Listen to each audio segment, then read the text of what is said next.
10 mga kakaibang tao na may superhuman abilities. Welcome sa Arvin Polo TV.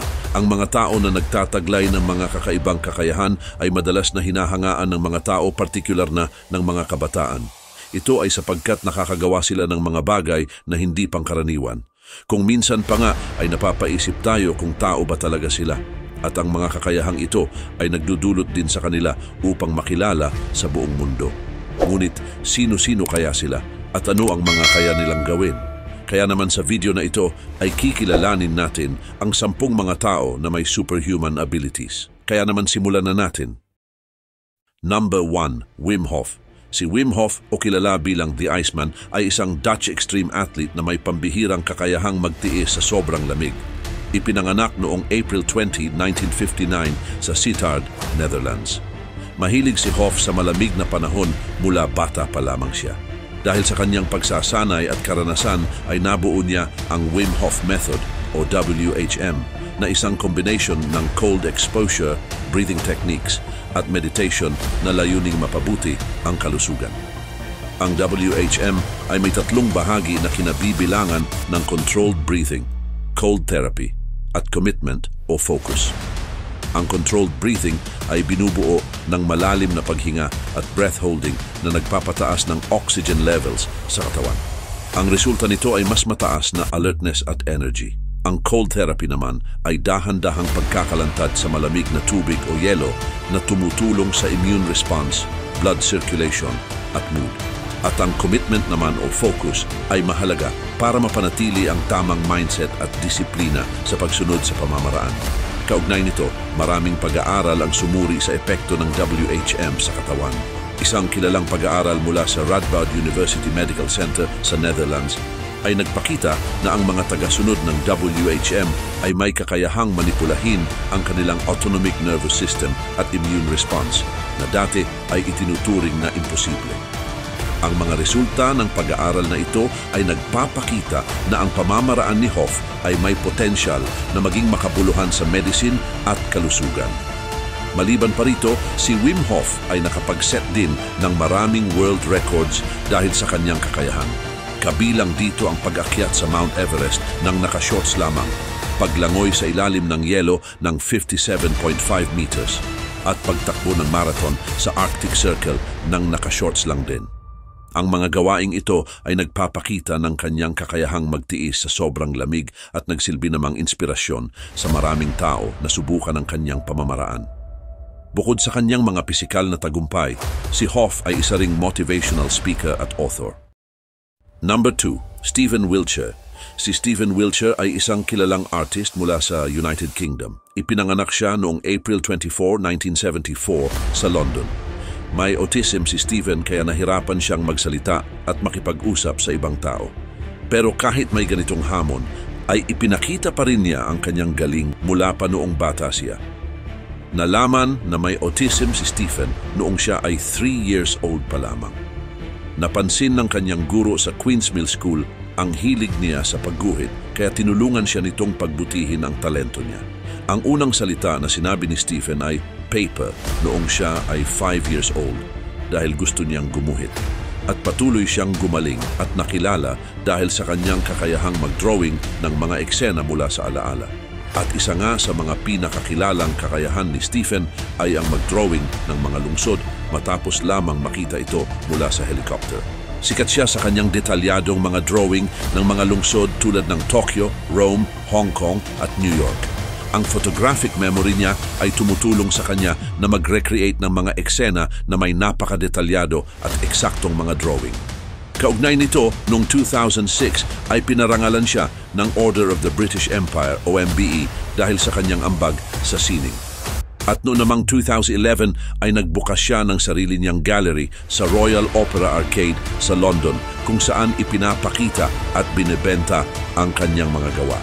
Bukod sa pagiging artist, ay inspirasyon din si Stephen sa maraming tao dahil sa kanyang tagumpay sa kabila ng kanyang autism. Ang kanyang mga drawing ay naging bahagi ng maraming exhibition sa buong mundo. Ang kakayahan niyang mag-drawing ng mga eksena mula sa memorya ay isang bihirang talento na kinikilala ng mga eksperto sa sining at psychology. Sa kabila ng mga hamon ay ipinakita ni Stephen na ang pagiging iba ay hindi hadlang sa tagumpay, kundi isang yaman na nagdala sa kanya ng kasikatan at tagumpay. Number 3, Dean Karnazes. Si Dean Karnazes, na kilala rin bilang The Ultramarathon Man, ay isang American ultramarathon runner, writer at motivational speaker. Ipinanganak siya noong August 23, 1962 sa Inglewood, California. Bata pa lang ay mahilig na siya sa pagtakbo at iba pang physical activities. Nag-aral si Dean sa San Clemente High School at naging bahagi ng track team. Pagkatapos ng high school, ay tumigil siya sa pagtakbo at nagtrabaho sa isang kumpanya. Nagtapos siya ng kursong Environmental Science sa California Polytechnic State University, San Luis Obispo. Ngunit bumalik si Dean sa pagtakbo noong gabi ng kanyang 30th birthday. Matapos ang isang gabi ng pag-inom ay naisipan niyang tumakbo ng 30 miles para ipagdiwang ang kanyang kaarawan. Sa karanasang ito ay natuklasan niya ang kanyang potensyal at nagdesisyon na magpatuloy sa ultramarathon running. At mula noon ay sumali si Dean sa maraming ultramarathon events. Ilan sa kanyang mga tagumpay ay ang pagtatapos ng Western States Endurance Run na isang 100 miles race sa kabundukan ng Sierra Nevada at ang Badwater Ultramarathon na isa namang 135 miles race mula Death Valley hanggang Mount Whitney. Ang karerang ito ay kilala bilang isa sa pinakamahirap sa mundo dahil sa init at matarik na mga daan. Maliban dito, isa sa pinakamalaking tagumpay ni Dean ay noong 2006 nang matapos niya ang The North Face Endurance 50. Tumakbo siya ng 50 marathons sa 50 states sa loob ng 50 days. Dahil dito ay lalo siyang nakilala at marami ang na-inspire, kahit yung mga hindi pa bihasa sa ultramarathon running. At bilang manunulat ay nagsulat si Dean ng ilang libro tungkol sa kanyang mga karanasan at pananaw sa pagtakbo. Ang kanyang unang libro na Ultramarathon Man Confessions of an All-Night Runner ay naging bestseller at nagbigay ng inspirasyon sa marami na subukan ang ultramarathon. Sinundan ito ng 50-50 Secrets I Learned Running 50 Marathons in 50 Days at Run 26.2 Stories of Blisters and Bliss. Number 4, Isao Machi. Si Isao Machi ay isang kilalang master swordsman na may kakaibang galing sa paggamit ng samurai sword. Ipinanganak siya noong August 20, 1973 sa Osaka, Japan. Kilala siya bilang isang modern samurai dahil sa kanyang bilis at eksaktong pagputol ng iba't ibang bagay gamit ang katana. Dahil dito ay sumikat siya sa buong mundo at tinawag na The Modern Samurai. Bata pa lang ay mahilig na si Machi sa traditional martial arts ng Japan. Sa edad na 5, ay nagsimula siyang mag-aral ng Iaido. Ito ay isang martial art na nakatuon sa mabilis na paglabas ng espada mula sa kaluban. Habang lumalaki, ay pinahusay pa niya ang kanyang kaalaman sa Iaido at Kendo na isa ding martial art na nakatuon sa sparring gamit ang espada. Dahil sa kanyang sipag at tiyaga, ay marami siyang natanggap na parangal at pagkilala. Samantala, isa sa mga pinakakilalang bahagi ng career ni Machi ang kanyang galing sa tameshigiri o pagputol ng mga target gamit ang samurai sword. Sa mga exhibition at competition ay ipinapakita niya ang kanyang husay sa pagputol ng iba't ibang bagay tulad ng bamboo, lumilipad na baseball at kahit ang mga pellet mula sa airsoft guns. Dahil dito ay nakuha niya ang ilang Guinness World Records. Kabilang na dito ang pinakamaraming vertical cuts gamit ang samurai sword sa loob ng 1 minuto. Ang mga presentation ni Machi ay hindi lang nagpapakita ng kanyang bilis at lakas kundi pati na rin ang kanyang malalim na pagkaunawa sa traditional Japanese swordsmanship. Ipinapakita nito ang kahalagahan ng pagsasanay at dedikasyon sa pagmaster ng anumang sining. Subalit kahit matagumpay na siya ay nananatili siyang mapagpakumbaba at patuloy na nag-aaral at nagtuturo sa mga susunod na henerasyon ng mga swordsman. Bukod sa kanyang mga presentations, si Machi ay isa ding respected teacher ng martial arts. Siya ang chief instructor ng Shushinkai, na isang paaralan ng martial arts sa Japan na nagtuturo ng Iaido at Kendo. Number 5, Daniel Browning Smith. Si Daniel Browning Smith o kilala bilang The Rubber Boy ay isang contortionist, actor, comedian at stuntman mula sa United States. Ipinanganak siya noong May 8, 1979 sa Meridian, Mississippi. Bata pa lang ay mahilig na siyang mag-stretch at mag-bend ng katawan. Nagsimula ang kanyang interes sa contortion nang makita niya ang isang contortionist sa circus noong siya ay 4 years old pa lamang. Mula noon ay nagsanay siya ng husto para ma-develop ang kanyang kakayahan. Nag-aral si Daniel sa California Institute of the Arts para sa sining, pero mas pinili niyang mag-focus sa contortion. Sa edad na 18 ay sumali siya sa isang circus at nag-perform sa iba't ibang bahagi ng mundo. Dahil sa kanyang talento ay nagkaroon siya ng maraming world records sa Guinness World Records. May hawak siyang 7 Guinness World Records dahil sa kanyang kakayahan na ilagay ang katawan sa mga kakaibang posisyon. Bukod sa mga performances sa circus ay naging sikat din siya sa television. Lumabas siya sa mga palabas tulad ng The Tonight Show with Jay Leno, Stanley's Superhumans at Ripley's Believe It or Not. Dito niya ipinakita ang kanyang natatanging kakayahan. Sa Stanley's Superhumans ay naging co-host siya at naghahanap ng iba pang mga tao na may kakaibang kakayahan sa buong mundo. Ang kanyang mga palabas sa telebisyon ay nagbigay sa kanya ng pagkakataon na maipakita ang sining ng contortion sa mas maraming tao. Samantala, bilang isang stuntman, ay lumabas din siya sa maraming pelikula at series sa telebisyon. Ang kanyang kakayahang mag-contort ay nagbigay daan para makakuha siya ng mga espesyal na role. Ilan sa mga pelikulang kinabilangan niya ay ang Men in Black 2, My Name is Earl at CSI NY.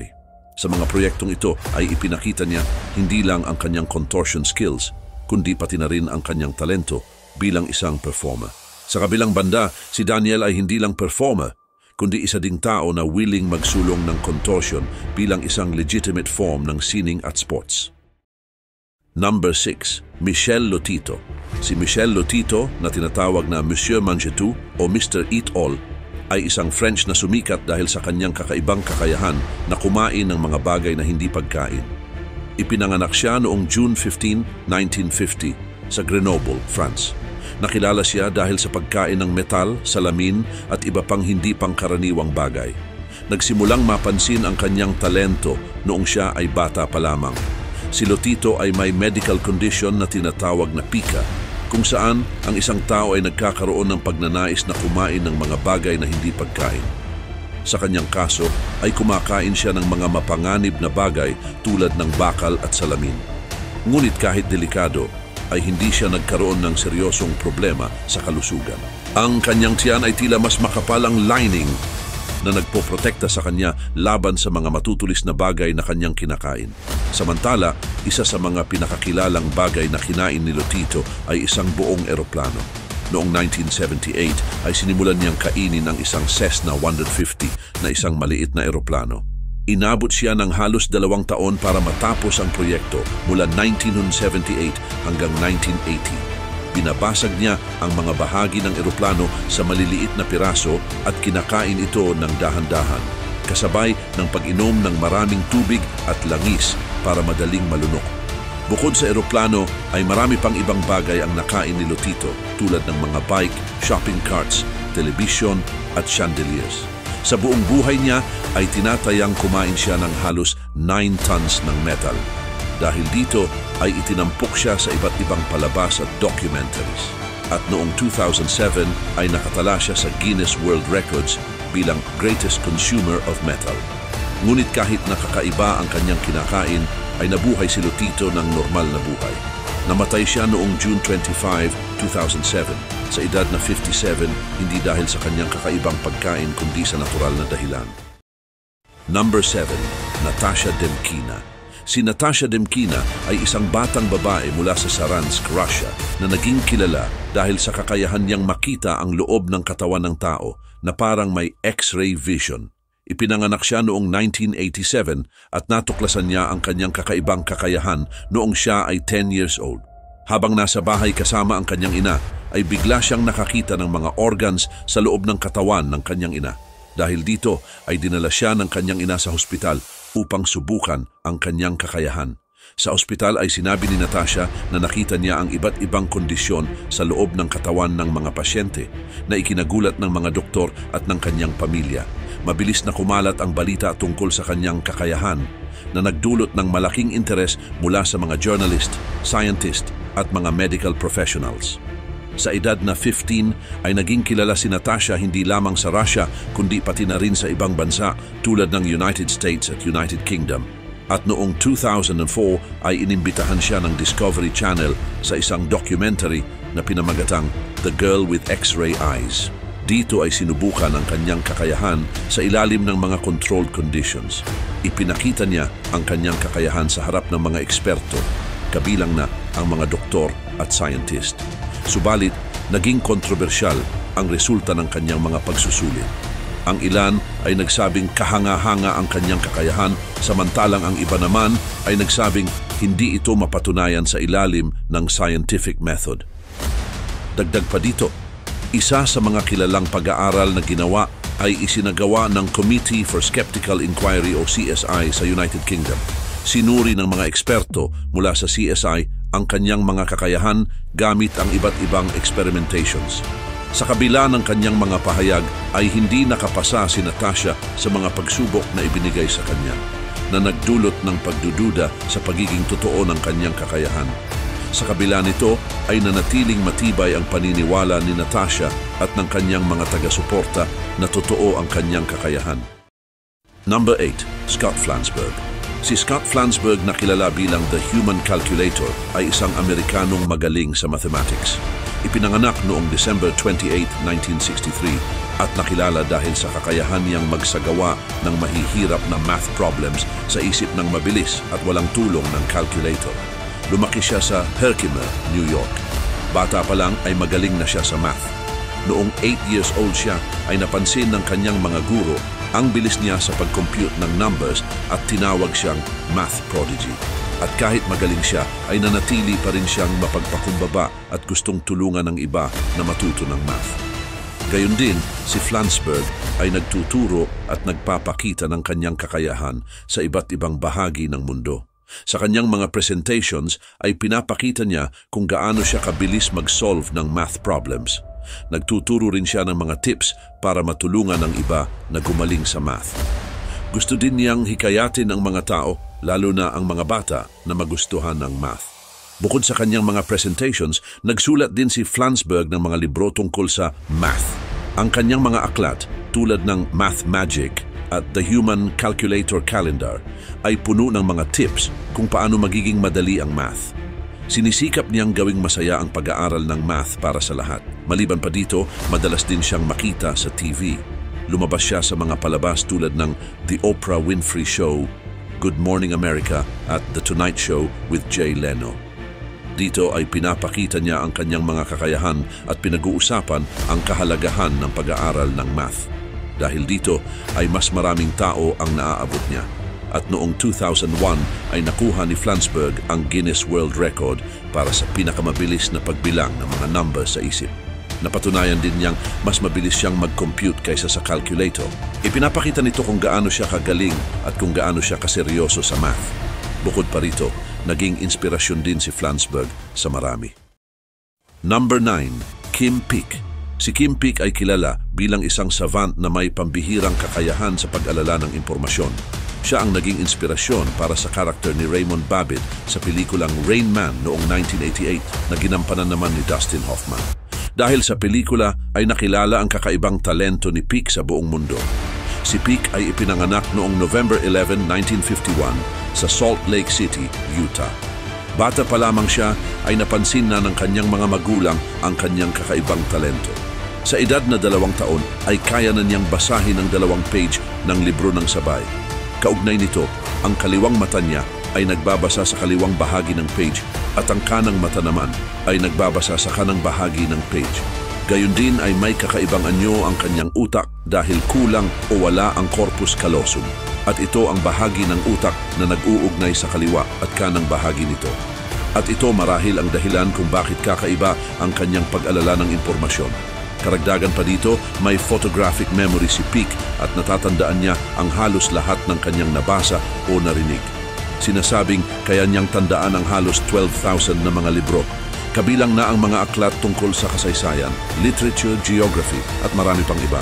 Dahil dito ay tinawag siya ng ilan na Living Google bago pa man sumikat ang internet. Sa kabila ng kanyang kakayahan ay may mga bagay na nahirapan si Peek. Hindi siya makagawa ng mga simpleng gawain tulad ng pagbibihis at palaging nangangailangan ng tulong.